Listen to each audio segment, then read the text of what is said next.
We're here today near the boulevard and in Little Flag Square with Mr. Simon Clegg, who is Chief Operating Officer of the European Games being held in Baku. Thank you for joining us. Thank you, Diane. Can you tell us a little bit about the European Games? What is the program? What is the purpose? Well, the concept of the European Games has been around for a long time, but it's never had the opportunity to come to fruition. As you'll be aware, there's been a Pan American Games and an Asian Games since 1951, even an African Games and a Pacific Games since the 1960s and 1970s. But despite the athletic prowess and the commercial strength of Europe, there has never been a continental Games for the best athletes in Europe.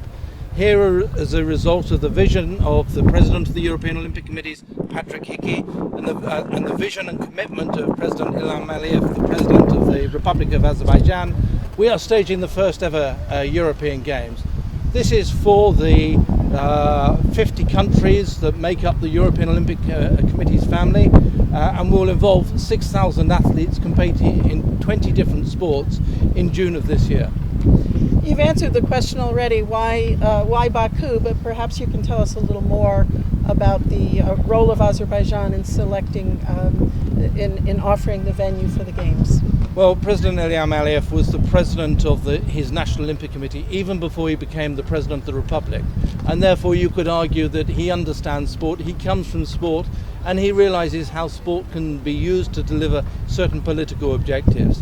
And therefore he was prepared to step up to the plate and say to the European Olympic Committees that yes, Azerbaijan will deliver for you the first ever European Games. There's always a degree of trepidation in terms of being the first to commit certainly to an event of this scale. But he had the vision, he had the political will, he had the financial resources to be able to do that. And therefore, without Azerbaijan and without the President Aliyev's vision, there would be no European Games at this moment in time. Well, those of us involved with Azerbaijan know that it's not coincidental in the sense that Azerbaijan has a very proud sports history itself. Will that sports history emerge in the course of the Games? Will it be talked about, shown, celebrated? Well, not even I can predict how many gold medals Azerbaijan is going to win during the European Games, but you're absolutely right. They have a very rich heritage, albeit as a relatively young independent country, only 23 years old at the moment. But I think that they will have an opportunity here to showcase to the whole world what Azerbaijan stands for, this young, dynamic, secular society, 60% of the population under the age of 30, and with a very exciting and significant future ahead of it. One can feel the excitement about the Games in the air in Baku, for sure. What are some of the venues for the Games relative to where we're standing right now? Well, we have a number of new facilities that we have built around the Games, including a brand new 68,000-seater athletic stadium in this direction, very close to the Athletes' Village, and adjacent to the Athletes' Village, a brand new national gymnastics arena.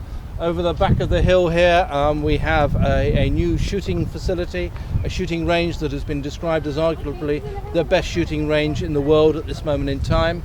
Over to my right shoulder in this direction you can see Crystal Hall, that was built in just 9 months to host the Eurovision Song Contest in 2012 after Azerbaijan had won the contest in 2011.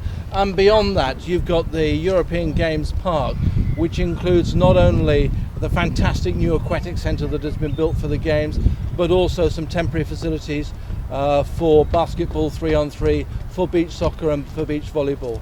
So a complete mixture of venues, including some new ones that I have mentioned, some slightly older ones, and indeed a number of temporary facilities that we are building for the Games, as well as some older facilities that have been refurbished for the Games as well. So 20 sports on the programme, 18 different sports venues. Wonderful.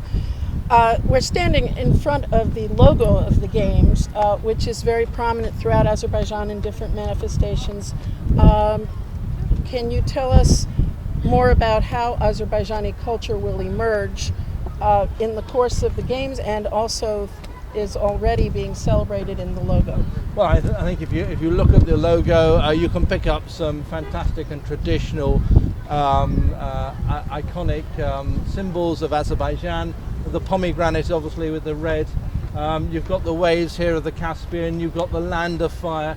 You've got the carpets, and you've got the Simichek mythical bird. So those are very, very strong, and I have to say are complemented by our brand, which only 3 weeks ago was awarded the best brand in the whole of the continent of Europe for the use of a visual property. So as you have seen, the city is becoming dressed with our logo and with our brand, and everyone is very excited about the games taking place in a couple of weeks' time. Could you describe some of the operations for the games? This is a huge undertaking, and it seems that he picked the right person for the job, and you can describe it to us well, I'm sure. Well, whether they picked the right person for the job or not, I think let's wait until the closing ceremony.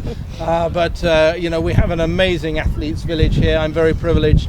I've lived in 12 Olympic and Olympic Winter Games villages where I've been the head or the deputy head of the British team at 12 different games. And the athletes village that we have here is the best village that I have ever experienced in my career in the Olympic movement. We have built the largest temporary restaurant in the whole of Europe to be able to feed all the 10,000 people, athletes and officials who will be living in the village.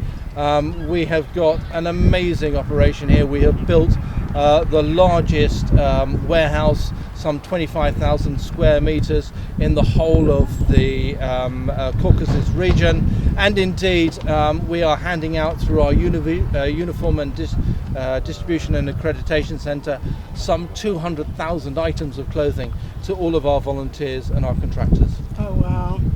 Well, what else would you like to share with audiences in the United States and elsewhere about the games and your vision and your aspirations? Well, certainly everyone in the United States will be able to tune in and watch the European Games as a result of us selling broadcasting rights to Universal. So if you want to learn a little bit about this part of the world, the amazing culture, the amazing history, turn on to the European Games and watch them on Universal Sport and prepare to be amazed.